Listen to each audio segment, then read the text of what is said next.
senator has introduced a bill that would effectively shut down the Washington, D.C. airport if those airlines transport illegal aliens via the CBP-1 app. Senator Roger Marshall joins us now to tell us more about it. Senator, let's start with this app. It seems to be the ultimate in terms of an easy pass for illegal aliens coming into the United States. Your thoughts? Yeah, Lou, you're spot on. The Border Patrol is using this app to grease the system. That over 1,000 people are coming into this country every day using this app. And then they compound the situation by letting them use this app in lieu of a driver's license, in lieu of a passport to gain access onto our airplanes.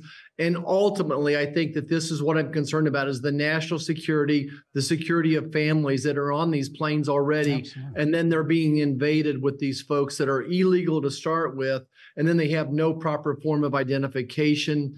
If they're using this 1,000 times every day, there's just no way they're vetting these people properly. And when you say 1,000 a day, how do we know it's not more? I mean, we don't have accurate numbers on any of this. The number of illegal aliens entering the country, by most estimates from those that I respect, who I respect greatly on issues of border security and illegal immigration, they're saying that there could be as many as 14 million people already in this country illegally just since Biden took office a little over 3 years ago. Right, Lou. So in a given day, let's say there's 10,000, there's 14,000 in one day, whatever it is, over 1,000 of them are using the CBP-1 app.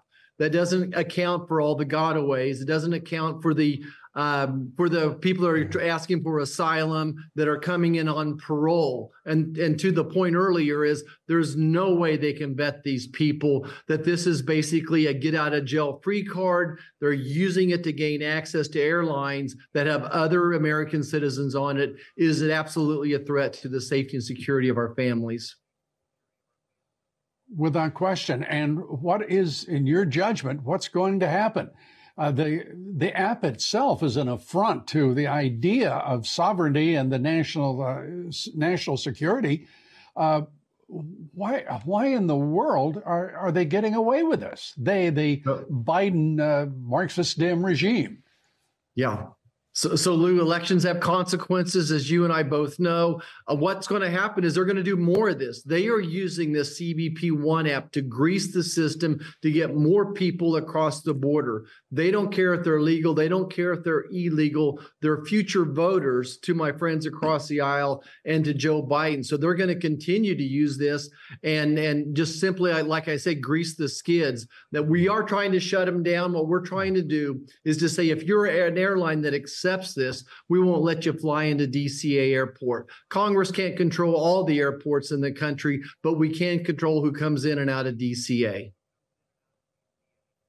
Well, that's remarkable in and of itself, that there is some countervailing influence against what is rampant import of illegal aliens into the country. So how soon can you do that? Well, I don't think that anything meaningful, Lou, is going to change until we change who's in the White House. We can use this as a messaging bill. We can push back, but there's no way Chuck Schumer is going to let us vote on this. At the end of the day, elections have consequences. And no matter what the laws we write, if you have a president who's disingenuous, who's dishonest, who doesn't respect the Supreme Court, he's going to keep doing what he darn well wants to do. You make him almost sound benign, Senator.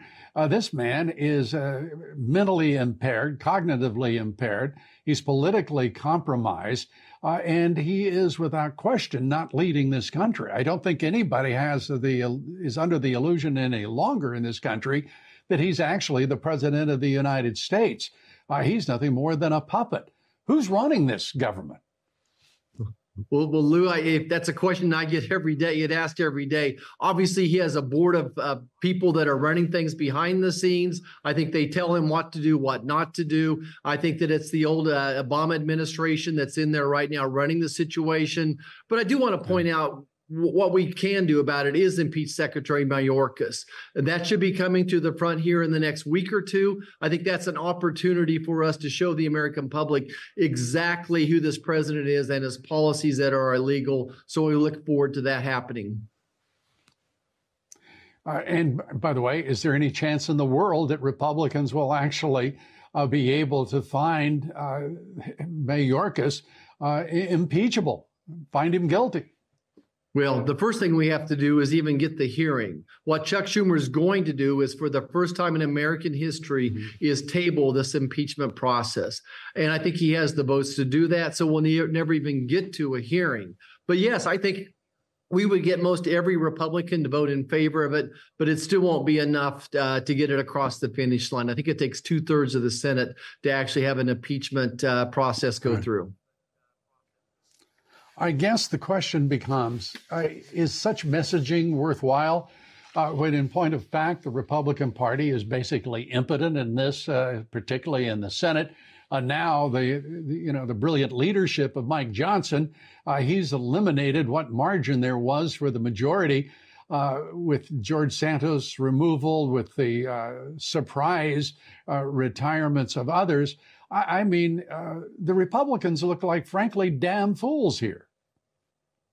Well, Lou, I think that the American public is demanding an impeachment process. The folks back home want this. The Republicans on the House side have given us that opportunity. I think we should seize the day that we need to keep this in front of the people. We need to make this the headline of what's going on up here. The number one concern of folks back home is this open southern border. They want something done about it. I think this is in a situation where we barely have a majority on the House, when we have a very tight situation on the Senate, but certainly we don't control the agenda. I think this is one thing that we can do. And I think we should have the trial. I think that we should just simply lay the cards on the table and expose what Mayorkas and Joe Biden are doing. We can demonstrate how they're breaking the law through this parole process. The law clearly states that they should be doing this parole one person at a time. And as you mentioned earlier, maybe 30,000 Haitians are about to be paroled this month.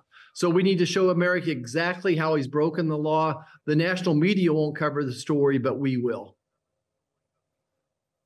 Senator, we appreciate your efforts, and thanks for being with us. Senator Roger